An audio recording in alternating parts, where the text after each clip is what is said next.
Which bank are you most focused on now, our central bank or the ECB? Well, I'm focused on both, but essentially the Federal Reserve rules everything.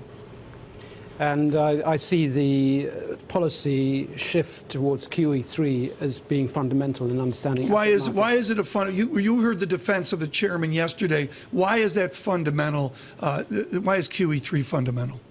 Because it's going to create a wave of asset price inflation, what Austrian economists called asset price inflation. It creates desperation amongst investors to obtain real yield.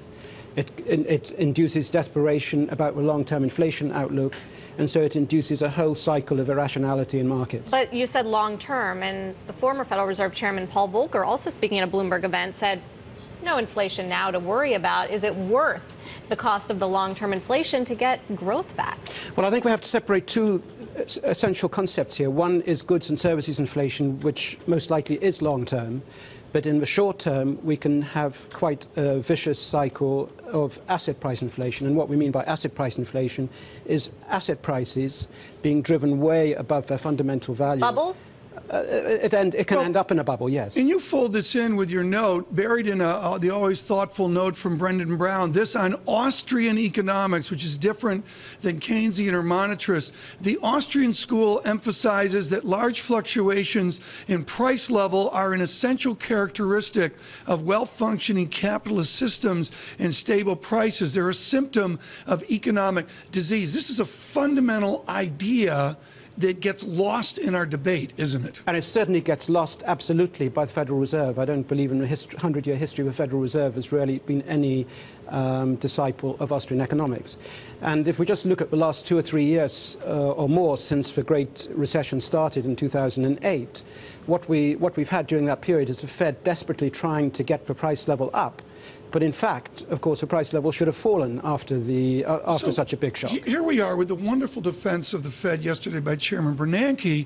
That's highly unusual time. If you're a critic of the Fed, how do you interpret what's going on now, and what's the Brendan Brown prescription? Well, talking about history, and there was a lot of history in Chairman Bernanke's speech yesterday, I see the nearest analogy now to what we had in the mid-1930s. Essentially, in the mid-1930s, the Fed was doing exactly the same thing, pumping up the monetary base, devaluing the dollar, and you ended up with a huge asset price inflation in the equity market and commodity market, which burst and created a great crash in 1937, which led on to the Roosevelt recession, which in fact was more severe than the 29-30 recession. And that's the danger we now front. I believe in the next year or two, yes, we're probably going to get considerable asset price inflation in the equity market. The danger is beyond that into the asset price deflation which may follow. You're talking about a stock market bubble? Very likely, because to have a stock market bubble, you have to have a story, and clearly there is a story in the US. There's all the natural gas extraction, there's the technological revolution. But what if it works? What if that massive bet on the wealth effect works? Oh, certainly, I believe that this asset price inflation will produce a strong economic expansion through 2013, 2014.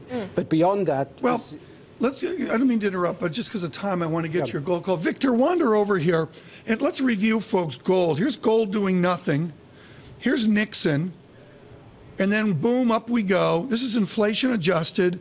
And here's the new surge up with the new leg up. Now let's look at Brendan Brown's research note on gold, which I think is most interesting, this idea of what we do with the commodity that everybody, Larry Cantor, who was on later, singles out as separate. It is surely not odd that the inflation-adjusted price of gold should have tripled in real terms. A real price of land in Manhattan or central London has increased by many times that amount. That's that asset bubble you're talking about.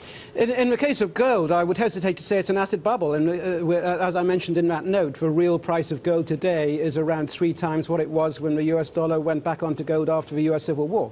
And that seems a very rational type of level given the huge monetary uncertainty we have today. If I was talking about cycles of irrationality today, I would concentrate on the huge commodity bubble we've had since Bernanke started QE1 and QE2.